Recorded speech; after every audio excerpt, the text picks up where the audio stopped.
Well, hello and welcome to another episode of Sour and Sass.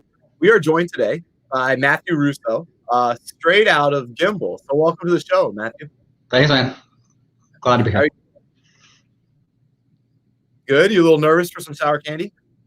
No, I'm good. I mean, honestly, I haven't had it since middle school, so we'll see how it goes, but not nervous about it. Isn't it funny how sour candy at a young age is like a key cornerstone of our diet, and then it's like you hit puberty and then sour candy disappears from your life, and then we bring it back in this show. I mean, I can't think, like, nothing outside of like maybe Saturday morning cartoons reminds me more of, my childhood than sour candy and trick-or-treating. It's awesome. I love it. So for everyone here tuning in, I'm going to give you my take of Gimbal. So, and I want to say, you tell me how close I am, right? So Perfect. Gimbal is a SaaS company that uses location-based data in the form of an SDK to allow you to take the physical world and the reality around you and advertise to it on your platform. How'd I do?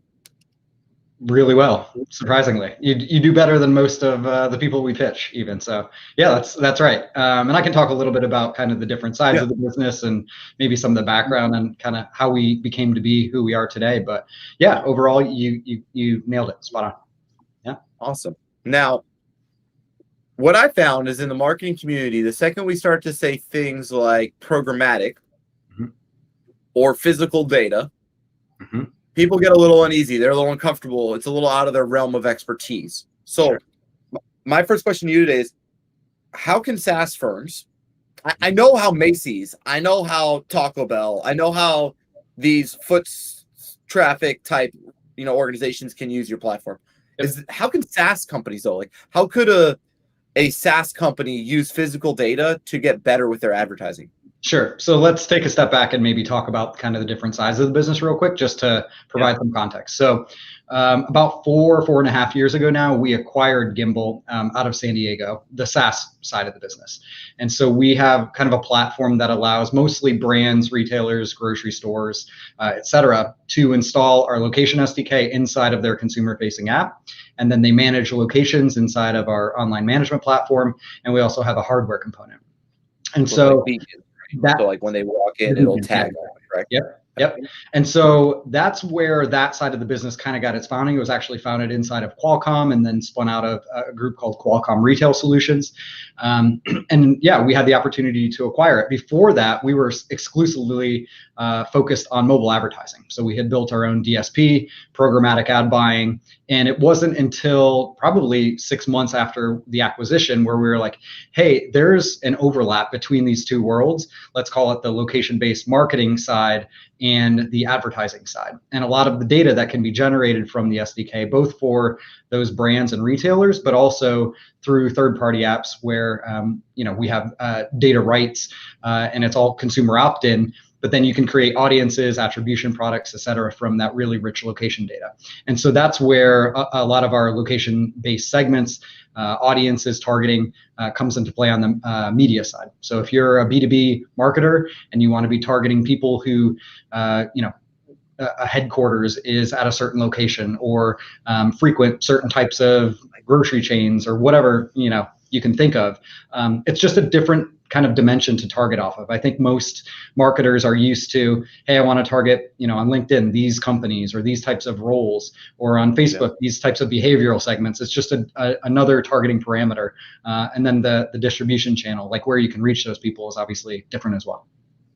Cool. Now you got my mind turning. I like this. So before I ask my next question, it is Sour and Sass. All right. My favorite part of the show. So, are you ready? Do it. I think I got the same one. I got a yellow. All right. So, okay, I tell this to everyone, but the first one is better than the second. So, I see a lot of people trying to target enterprise. Gimbal does a lot of its own customers being enterprise, multi-location, large organizations, franchises. in your mind, when you, as CMO, when you think about digital to enterprise, what have you found to be the most effective way to break into target accounts using digital marketing for yourself? Yeah.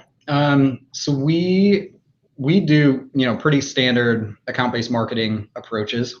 We have key target account lists broken out by verticals, where mostly our Saas is a good fit for those use cases. I'll also provide some background as well.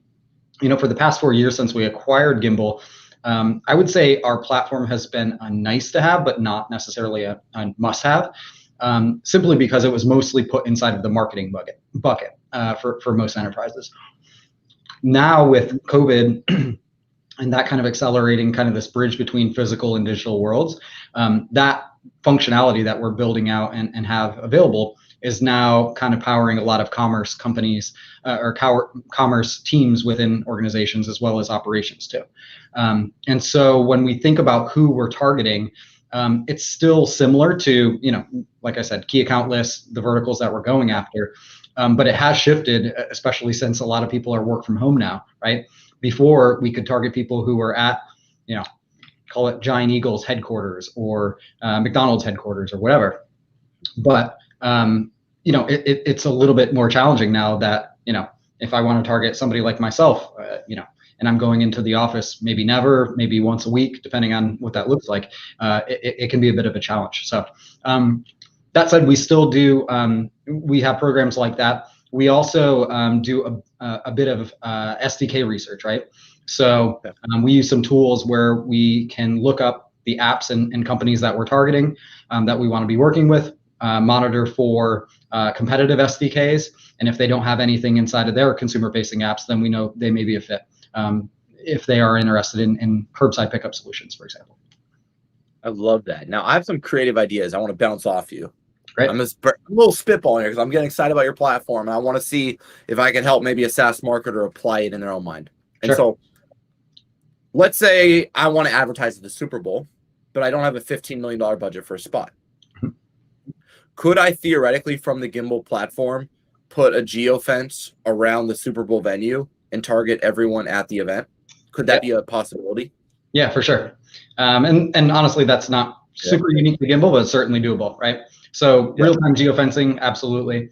And that's done all in real time. And that's how most people think about geofencing as well.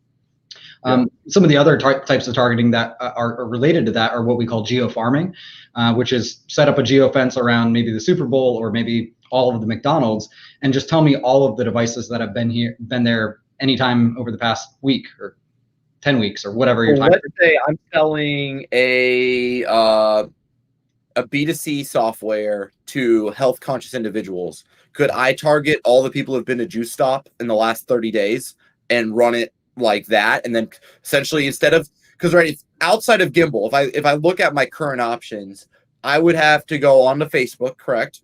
I would go into interests, and then I would target people who maybe follow the Juice Stop page or maybe are interested in Juice Stop through maybe search history or Facebook, whatever searches and their data.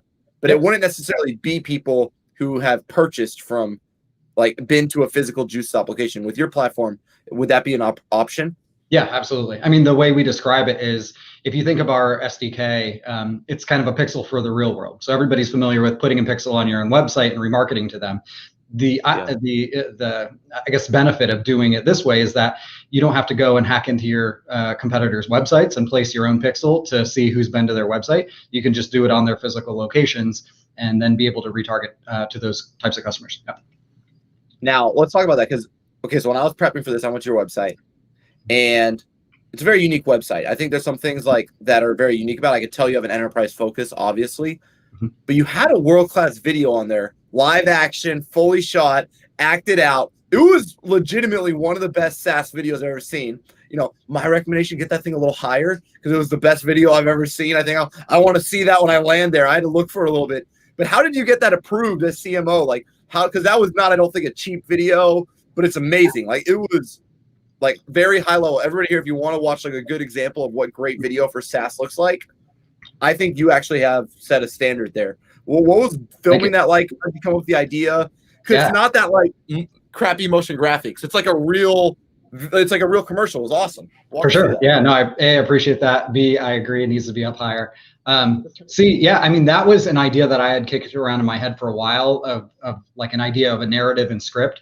And so I started putting pen to paper. It was also at the time when I was living in LA and I had some buddies who worked in post-production on a couple of national shows. And I was like, hey, let me run this idea past you. Like, does it work? Is it funny? Is it too tacky? And it's a challenge. It was a challenge too, right?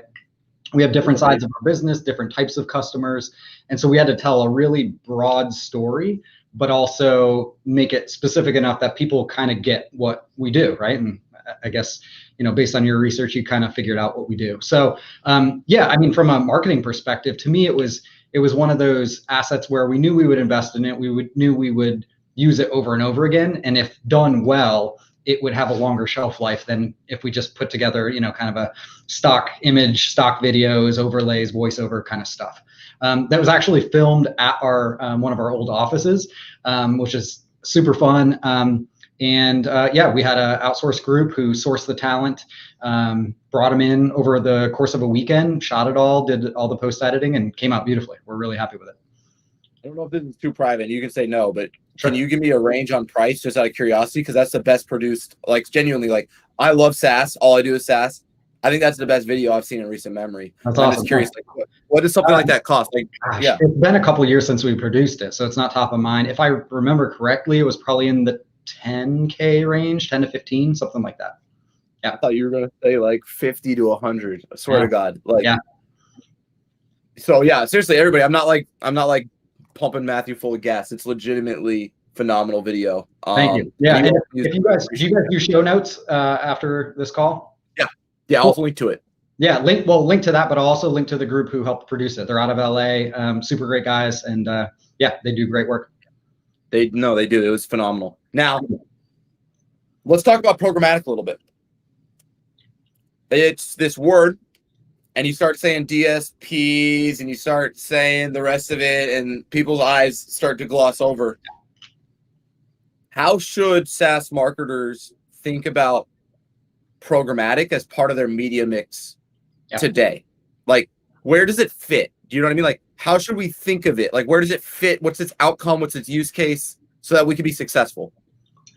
Yeah, I think just the word programmatic scares a lot of people because it feels so technical, and most people, don't have direct exposure to it as they might on a Facebook or Twitter's advertising platform, LinkedIn or whatever, right? Google Ads, obviously. So, but really, I mean, behind all of those platforms that are more consumer facing and people have a lot more reps on, they have DSPs essentially. So DSP just stands for demand side platform. It's a way to programmatically access lots of different inventory. So back in the day, somebody might used to go to an old ad network where, an advertising group would, reach out to this publisher and that publisher and pool all the inventory together and say, hey, do you want to buy? Great. Here are, a few hundred websites that you can advertise on. Programmatic rolled that up even further and pulled in, hundreds of thousands, if not millions of inventory sources. So you get broader reach, broader scale, but also, better data to apply. Obviously, and it's similar on Facebook and Google. The more inventory there is, the more people that have eyeballs on those, you can apply better filtering to that or better targeting, so you can hit more of who you want instead of just, kind of spray and pray. So, yeah, in terms of how I think about it as a channel, it's the way we mostly talk about it, especially with our not end-to-end customers, but the people who sell on our behalf, either our direct sellers or we have some channel partners as well, is, most people are, obviously spend a lot of time on Facebook and Instagram and now TikTok and a bunch of these emerging platforms, but that's not the only place where they spend their time, right? They're looking at mobile websites, they're on other apps, et cetera. And so if you're interested in reaching people, throughout their day on whatever platform they might be on, programmatic's a good channel to explore. I love that. Now, what I found is people think of programmatic, social, any type of, let's just say display-based, because if just for everybody out there, like Google Display and programmatic are the same thing, except you're just buying Google's inventory instead of a bunch of different websites. Mm-hmm. And on Google's Display, you do have a bunch of websites. So display, just for everybody listening, if you're running display, you're running programmatic. Yep. just so everybody has context. Okay. Now, when I think about display, sometimes someone will come to me and say, hey, we are trying to get to 250 MQLs and we want to do programmatic. Mm-hmm. And they have this very much performance-based outcome sense of what programmatic is going to do for them. They launch and they think programmatic doesn't work because they didn't get their MQLs. Yep. What KPIs do you recommend we measure programmatic success by? I'm going to give the typical and bad answer of it depends. And I'll preface it as well. You're like my economics professor. Yeah, exactly. No, I mean, honestly, we have advertisers and we use our own platform ourselves for a variety of different marketing initiatives down, from the top of the funnel all the way down. So you can run, brand awareness campaigns all the way down to, interest and then, activation or conversion types of campaigns. And just like, if ad ops teams or whatever the group inside of a SaaS marketing team looks like, performance marketer, if you hire somebody and they don't know what they're doing, can you spend money on it? Sure. It doesn't matter which channel it is, if it's Google Ads or Facebook or programmatic. But if they don't know what levers to pull, aligning the messaging of, hey, this is more awareness based or this is more conversion based, you can blow through money very quickly. That said, we have clients who, so on top of our technology, especially on the media side, we have it's a managed media offering as well. And so we have a really great and amazing ad operations team. Hopefully nobody's listening is going to try and poach our team, but they run campaigns both for regional and national advertisers way down the funnel. In terms of getting people to landing pages, opting into things, everything short of basically pressing the buy now button. And that's all done through our platform and through programmatic channels. So yeah, I mean, it does depend on what your initiative is. Certainly we can do some retargeting that's more top of funnel and then all the way down to, conversion based towards the bottom. I love that. Now, I'm going to ask maybe a more pointed question. Mm-hmm. You've probably seen what, Airbnb is saying, what Uber said, and there's a lot of, I'd say, this there's some noise, let's just say, and it's making itself to digital, national publishers around programmatics filled with fraud. It doesn't work. They stopped spending and nothing changed. I sell ad services as well. I don't buy into all that, but I also am hesitant towards some of the reality of fraud at programmatic. What's the dirty truth of programmatic so that we go in with our eyes wide open? What should our expectation be around, how much of these impressions are real? How much of what we're experiencing is going to lead to real life? What's the down low in your mind as someone on the inside? Yeah. I mean, we see and combat fraud every day, so it's not like it's not there. And to be ignorant to say, oh yeah, it just doesn't exist. But also the industry continues to evolve and frankly has been, there are tools in place. We partner with groups like, IAS, I want to say IAB, Integral Ad Science and others who are fraud prevention, tools that you can apply to your campaigns. And they literally blacklist in real time, produce reports, post campaign, and do a whole bunch of really cool stuff that make sure that your dollars aren't just going.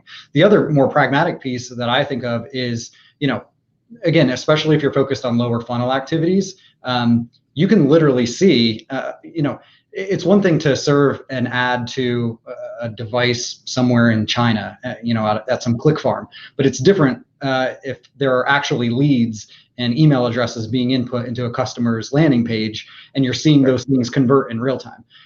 So in that way, what are you after? Are you after just impressions? Sure, just hit launch and let it run and you'll go through your budget. But if you're actually optimizing and having teams that know what they're looking at and can blacklist or whitelist inventory sources that are, it's the age-old optimization. If same thing, I keep coming back to Google and Facebook and other platforms. If you know what you're doing and you know how to apply that logic to any of them, you're going to get the results you're looking for. So yeah. No, I love that, Matthew. Now we do have one more piece of sour candy. Are you ready? Sounds great, man. Yeah. And I promise I have one. I do have a follow up on that though, because Sure. this is, I think it's not to like combat programmatic. It's more to give programmatic a voice, because I don't think anyone actually gives you all a voice. And I think everybody has these opinions, especially in this performance side of what programmatic does. I'm actually a huge believer. I just want to layer in that, like, I believe that like connected TV is the future. I believe that top of funnel advertising is critical, especially in SaaS when you're trying to think about category creation. Yep. I think all these things. Now, the people on Twitter, when these articles go out, and if you scroll into the comments and you go to the replies, when the programmatic vendors say, look, we're doing everything we can to prevent fraud. Okay, this is a top priority for us. But then you all make money, let's say, on a percent of revenue, just like Google or anybody else, right? They might say, okay, but don't you make more money with the fraud? What's the truth behind that, though? Because I think I want to give you like an actual voice. I'm actually genuinely curious, like, what's the truth behind how programmatic executive teams think about fraud? Like, do they see it as like, oh, we have to act like we care about it? Or is it like a top priority because of the KPIs? Like, I'm actually genuinely curious. Yeah. So two parts. One is, again, I'll go back to the performance piece. If the goal is just to run budgets, then great. Fraud is okay, and you can get by with it for a while. But eventually, your clients are going to be like, I'm not getting crap from this. I'm not going to renew. And you might win in the short term, higher margins, whatever, but you're going to lose in the long term. Great point. Yeah, I mean, that's my main one. I had a second one, but I guess the sour kicked in. I don't remember it now. Oh, and then, yeah, kind of back to the CTV stuff. We agree. So, 5 months ago now, we acquired a company called Truex out of Disney, whose sole focus is on what they call engagement ads within primarily CTV, but also episodic content through big publishers. And their main focus is two, I guess. One is super brand safe, super high reliability, low fraud inventory. And then the second is engagement based. So it's not just like a standard 15, 30-second spot that you might see in between your favorite, Hulu episodes. It's actually a customer with a controller in their hand can use their Hulu or their Roku rather to interact with the ad. And so again, could a bot interact with that? Sure. But most of the time, especially through those, kind of flagship integrations with those publishers, we know pretty definitively inventory is safe. It's not going to be fraudulent, and there's a lot of opportunity there. And so we've seen a lot of national advertisers. That's mainly who Truex is focused on. Love the product. It's a higher CPM, but it's certainly for the right type of customer, it's an awesome offering. Yeah, I'm finding that CPMs are mattering less and less because people are so scared of fraud that they're wanting this like one-to-one connection with their user. So I think that's a brilliant point you make. Now, I think one of the questions that I have for you just along this is, I'm head of demand gen at a SaaS company. I got $100K a month budget. I'm probably guessing right now I'm not a Gimbal customer to a certain extent, especially that's not programmatic. And I want to take, let's say, 15% of that. So I want to spend 15 grand a month to test out programmatic. Do you have a vendor you recommend? Because like Trade Desk, not going to be a fit, right? I can go down the list. I've done a bunch of research. I have a couple I recommend, but I'd love to hear from your perspective on the inside. Who's a vendor you recommend for someone who wants to dip their toes into programmatic, test it out, see if it works for them, right? Like I can't get DoubleClick or Google Marketing Platform anymore because I don't spend enough. I can't get, you know what I'm saying? Like all of a sudden there's this whole world of programmatic that the general market can't dip their toes in. Yeah. What do we do? Which is weird, right? Because the reason the Trade Desk and other platforms have grown both in popularity and valuation is because it's supposed to be self-serve, and yet they're still positioned as you have to have big budgets. We're for agency trade desks, and you have to be pumping, $1 million a month through it, right? So I got to front the bill as the agency. It's like the 1960s all over again in programmatic, right? Like, what do we do? What do we do? Like, how do I help people get into programmatic? I mean, I would hate to toot our own horn too much here, but that is one of the offerings that Gimbal provides. Again, not necessarily through a self-serve offering, but I mean, to give some perspective. So part of our media side of our business is through what we call channel partners. These are typically traditional media companies who have national networks. So think local television, radio stations, billboard companies, et cetera, who are out there promoting and selling digital reach products. And behind the scenes is Gimbal. And so we service like literally small local pizza shops who those groups have sold into, and we're running campaigns for them, primarily through our ad operations team and account management teams. So yeah, if that's an interesting channel to look at, whether you're a SaaS marketer or a regional local advertiser, certainly hit us up. We'd love to chat. Yeah, and since this is my show, I'm going to provide some other options too. Great. Stack Adapt. Have you heard of Stack Adapt? I have not. Okay, so for all those out there, there are some platforms. So I had to go through this all because as an agency, one of the hard parts about programmatic is there's not a lot of self-serve options, and there's also not a lot of options in programmatic that don't require minimum spends. So what it means is you have to have required minimum spends, and there's no self-serve. So if you're just like wanting to test it for a quarter, not really a reality. So I did find Stack Adapt. So for everyone listening who wants to dip their toes in it because they're tuning into this and they're thinking about programmatic, you can test it out. I think my big thought around programmatic, and I'd like to get your take on this, Matthew, is like,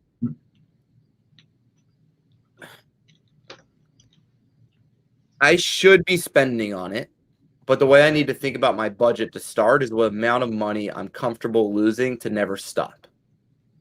Sure. And here's what I mean by that.